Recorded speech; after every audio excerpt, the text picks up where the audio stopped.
수요일 새벽 기도에 함께 하시는 모든 분들을 환영하고 축복합니다. 찬송가 301장 함께 찬양하겠습니다.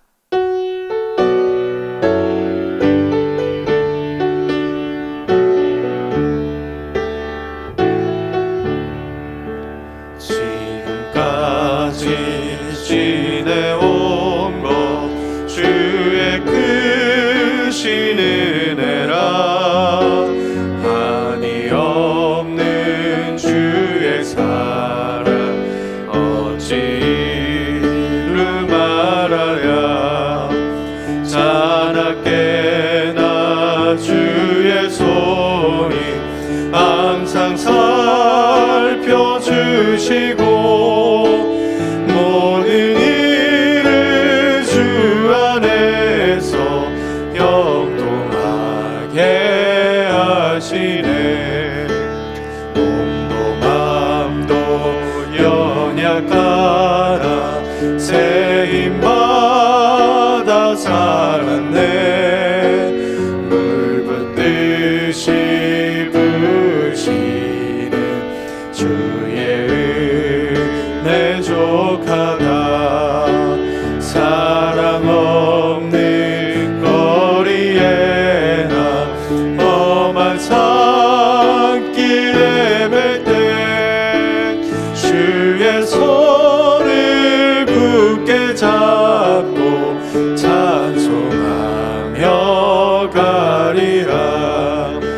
주님 다시 배올 날이 날로 날로 다가와 무거운 짐 주께 맡겨 벗을 날도 멀잖네.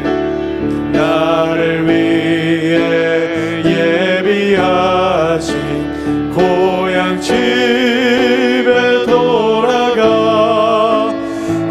아버지의 품 안에서 영원토록 살리라. 아멘. 오늘은 전도와 선교를 위한 기도의 날입니다. 먼저 전도를 위해서 기도합니다.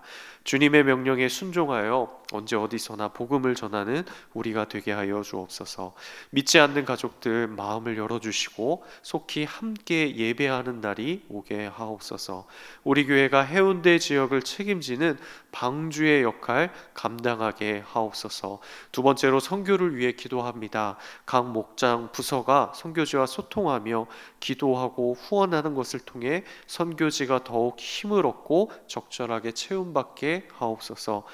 불가리아의 강태기 김영임 선교사님, 코로나 가운데 한인교회를 지켜주시고 진행되고 있는 건축이 온전히 이루어지게 하옵소서. 우리 전도와 선교를 위해서 함께 기도하겠습니다. 하나님, 이 시간 우리 전도를 위해 기도합니다. 주님의 명령에 순종하며 언제 어디서나 복음을 전할 수 있는 우리가 되기를 소망합니다. 명절 가운데도 휴일 가운데도 또 코로나19 가운데서도 우리가 어떤 상황에 있든지 항상 주님의 명령에 순종하는 우리가 될 수 있도록 하나님 함께하여 주옵소서. 잊지 않는 가족들 마음을 열어주시고 또 속히 함께 예배하는 날이 오기를 소망합니다. 홀로 믿음 생활하고 있는 우리 지체들 가족들 하나님 굳건하게 붙잡아 주시고 힘과 용기를 주시고 또 함께 예배하는 날이 올 수 있도록 예배할 수 있도록 하나님 함께해 주옵소서.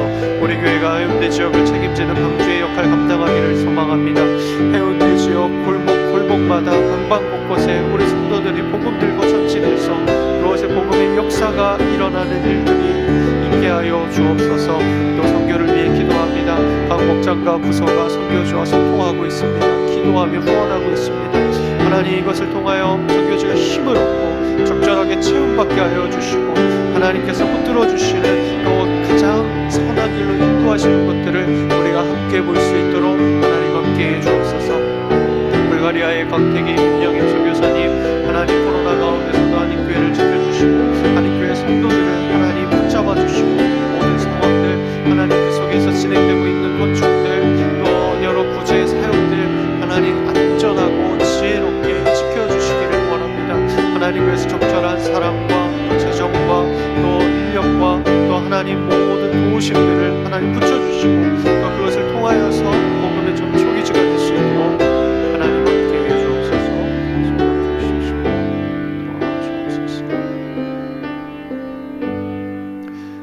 주님의 이름으로 기도드립니다. 아멘. 오늘 우리에게 주시는 하나님의 말씀은 출애굽기 19장 1절에서 8절 말씀입니다. 출애굽기 19장 1절에서 8절입니다. 이스라엘 자손이 애굽 땅을 떠난 지 3개월이 되던 날 그들이 시내 광야에 이르니라. 그들이 르비딤을 떠나 시내 광야에 이르러 그 광야에 장막을 치되 이스라엘이 거기 산 앞에 장막을 치니라. 모세가 하나님 앞에 올라가니 여호와께서 산에서 그를 불러 말씀하시되 너는 이같이 야곱의 집에 말하고 이스라엘 자손들에게 말하라. 내가 애굽 사람에게 어떻게 행하였음과 내가 어떻게 독수리 날개로 너희를 업어 내게로 인도하였음을 너희가 보았느니라. 세계가 다 내게 속하였나니 너희가 내 말을 잘 듣고 내 언약을 지키면 너희는 모든 민족 중에서 내 소유가 되겠고 너희가 내게 대하여 제사장 나라가 되며 거룩한 백성이 되리라. 너는 이 말을 이스라엘 자손에게 전할지니라. 모세가 내려와서 백성의 장로들을 불러 여호와께서 자기에게 명령하신 그 모든 말씀을 그들 앞에 진술하니 백성이 일제히 응답하여 이르되 여호와께서 명령하신 대로 우리가 다 행하리이다. 모세가 백성의 말을 여호와께 전하매. 아멘. 오늘 말씀은 출애굽기 19장 말씀입니다. 19장부터 24장까지는 하나님과 시내산에서 이스라엘 백성들이 언약을 체결하는 내용인데요. 이스라엘 백성들은 지금 출애굽한 지 약 2개월 가량이 지났습니다. 그리고 시내 광야에 이르렀습니다. 오늘 본문에서는 이스라엘을 자신의 백성 삼기 위해서 하나님이 언약을 체결하겠다 준비하고 계시죠. 이 말씀을 통해서 우리가 삼을 수 있는 기도의 제목은 무엇일까요? 첫 번째로 삼고자 하는 기도의 제목은 무엇이냐면 우리가 존귀한 자임을 기억하게 하소서입니다. 우리는 존귀한 자입니다. 우리 모습을 한번 돌아보시겠습니까? 자신의 모습을 한번 돌아보십시오. 귀한 티가 나시나요? 내 모습을 보면 정말 존귀한 자 같으십니까? 아니면 요즘 왠지 내 모습이 좀 초라해 보이고 시무룩해 보이고 또 마음이 좀 힘든 그런 모습으로 보이십니까? 우리는 존귀한 자입니다. 3절에 보면요, 모세가 하나님 앞에 올라가니 여호와께서 산에서 그를 불러 말씀하시되 너는 이같이 야곱의 집에 말하고 이스라엘 자손들에게 말하라. 하나님은 모세에게 어떻게 이야기하시냐면요, 당신의 언약 체결의 의지를 야곱의 집에 말하고 이스라엘 자손들에게 말하라, 이렇게 이야기하시죠. 여기서 하나님이 모세에게 야곱과 이스라엘이라는 두 가지 표현으로 백성들을 명명하십니다. 이 두 이름의 의미가 대조되면서 하나님의 언약의 의미를 선명하게 보여주고 있습니다. 먼저 야곱은 어떤 이름일까요? 야곱은 그 이름의 뜻처럼 형을 속이는 자였고요, 보잘것없는 존재였습니다. 세상에서 자기 방식대로 인생을 헤쳐나갔던 그런 삶의 모습입니다. 그런데 하나님께서는 이러한 야곱을 무엇으로 바꾸셨습니까? 이스라엘로 바꾸셨습니다. 하나님과 겨루어 이긴 자, 존귀한 이름을 주셨고요, 존귀한 삶을 살아갈 수 있도록 그 인생을 완전히 바꾸어 주셨습니다.